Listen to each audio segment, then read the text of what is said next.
So you all know that UFC fighters not know when to retire. Fighters stick around past their prime because they want to add one more name to their resume. But then eventually leads to a brutal loss. A great example of this is Tony Ferguson. Tony Ferguson, before his losing streak, was considered Khabib's nightmare matchup. Lost 9 fights in a row, and now he's going to get knocked out by Salt Puppy. No matter who you are, you must leave the MMA before the MMA leaves you. John Jones, GSP and Khabib left before they could have taken more losses. So today I'll be discussing each move for some of your favorite UFC fighters and how many more fights they should have and what they should do with their careers so they don't ruin their legacy. So first of all, Alexander Volkanovski.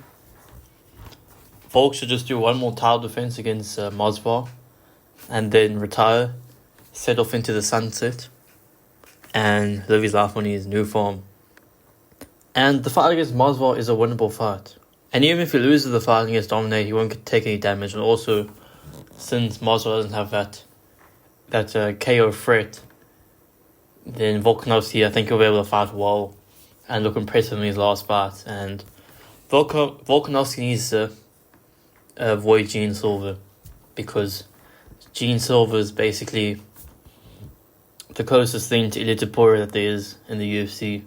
Maybe Vallejos is closer, but the closest thing to Ilia Topuria in the featherweight division. So yeah, Volk, just please retire after you beat Masvidal. Next is Kamaru Usman. Usman has one more title run in him, and he should fight Bilal next. And if he loses to Bilal, then you should retire. And then he should do his retirement speech. And it'll be kind of wholesome that Usman retired when he was trying to go for the belt. And Usman obviously knows about his knee injuries. And he's kind of given the struggling to make it through camp vibes and stuff. He's struggling through camp because of his injuries and all that stuff. And the sports center hurt his body. And against Buckley, he was crying after he beat Buckley. He seemed extremely relieved that he actually beat Buckley, and he wasn't. And I'm sure he was down himself that he was able to beat Buckley. So yeah, Kamaru Usman, I think he's nearly done in the sport. Doesn't have much longer left. Get that Bilal fight. It'll be a good press conference moments, and yeah, just don't get added losses to your resume. So next is Darren Elkins, and Darren Elkins needs to retire within the next 5 minutes. I have the idea for UFC. Get trained professional kidnappers, and while Darren Elkins in his house reading the newspaper and stuff, these kidnappers need to come in his house, kidnap him, and then put him in a van. Then drive to a mental asylum. The people at the mental asylum are going to be asking, why does this guy need to come to the mental asylum? And then say Darren Elkins wants to fight in the UFC and he's continuing training MMA. Then the people at the mental asylum are going to be like, okay, I got it, we understand the diagnosis and problem this guy has. And then get him in a high security, maximum security room and put extra security in that room. Put lasers in that room. Put sparks. Put explosives, whatever. Make sure that Darren Elkins can't get outside that room. And yeah, if you watch Darren Elkins' last fight against Junior Rosa, then you know what I'm talking about. The best way to describe that fight is how that fight played out as like a lion hunting for its food, and Darren Elkins is this injured buck with one leg and stuff, and this big lion is trying to chase it and capture it for food. Darren Elkins made Junior Rosa look like a lion, a scary lion. I've never seen a UFC fighter look like prey which was about to get eaten before. That's how bad Darren Elkins looked in his last fight. And you can clearly tell the guy is very old, and Darren Elkins should not even take one more jab in his life. Darren Elkins needs to be put in a retirement age home and never ever go to MMA practice again, because I'm sorry. I don't want to see Darren Elkins just get hunted like he's a like he's a buck or something. So yeah, Darren Elkins needs to retire in the next 5 minutes. Gilbert Burns. Gilbert Burns is washed and has always been pretty overrated in my opinion. And he should retire tomorrow. He's on a 4-fight losing streak, and even though he is losing to the top guys, he's kind of become the gatekeeper of the welterweight division. And he doesn't have heart anymore. When you watch him fight, he doesn't really throw punches. He's tentative, and he just looks like he's trying not to get hurt in the octagon. And when you find like that, you should retire. And he's just stacking losses on his resume at this point. He's just stacking losses. And yeah, Gilbert Burns is just not good enough to compete with these guys anymore. So Gilbert Burns should retire. Then Max Holloway. Holloway looked really good at 155 against Poirier. He looks better at 155 and 145. He looks way faster. Max Holloway has one more title run in him and also some legacy fights. So even if he isn't going to get the title, he still will have a few more fights in him where he can fight like the Charles Oliveira's, the Dan Hookers, the Chandlers, the Sarukians. I want to see Max Holloway as Arman Sarukian because Max Holloway's never really faced a pure wrestler before. So that'll be interesting to see how he performs in that. But Max Holloway still has a title run in him. And yeah, he should stack some wins at 155 and add some names onto his legacy because Max Holloway has some really great names on his record. And him winning the title and stuff, that's not the only way he can bring himself up the GOAT list. Also, getting some great names on a resume is another way where he can bring himself up the GOAT list. Colby Covington. I think Colby should move down to 155 and go for a lightweight title run. At 170 he's too small, and the guys I think hit too hard there, but I think Colby Covington still has a lightweight title run in him. But I think he has too much pride and ego to do that, since he's always been saying that he's like been proud of himself on the fact that he's like not a weight bully. And there's some fun fights at 155 for Colby. He could fight Chandler, he could fight Dan Hooker, he could fight Oliveira, he could fight Gaethje and maybe Paddy. Oh, I just remembered, Colby and Gaethje had some beef, and Colby called Gaethje retarded at one of the press conferences, so that could... You're a bitch. Hey, man, you don't have any brain cells left, man. You should probably stop talking, man. You sound so illiterate over there. Shut the fuck up. No brain cells talking about people's family. All right, I'm going to take 2 more questions. be a fight, which will happen. And also, Paddy Pimblett doesn't like Colby Covington, and that's caused Colby Covington to want to fight Paddy Pimblett.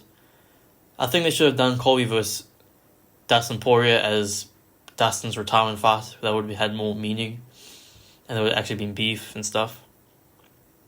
So yeah, but Colby Covington should try a lightweight title run. He's cooked at welterweight. Then Ilia Topuria. I'm putting Ilia Topuria on this list because on his now stream, I don't remember where the clip is, but he said he has 5 fights left on his contract, and Ilia Topuria in that stream was also saying that he wants to become a boxer after the UFC. So, and I'm pretty sure after that contract runs out, is gonna go to boxing. So, I'm pretty sure he only has 5 fights left on his contract, and that's still good enough. Some people have been thinking Ilia Topuria is gonna retire in the next 1 or 2 years, but having Ilia stall for 5 more fights is quite good. He could fight Paddy Pimblett. That fight has to happen. Arman Sarukian, Makachev. I think at some point he's going to have to fight Mauricio Raffi. I think he's going to become one of the top contenders in the lightweight division.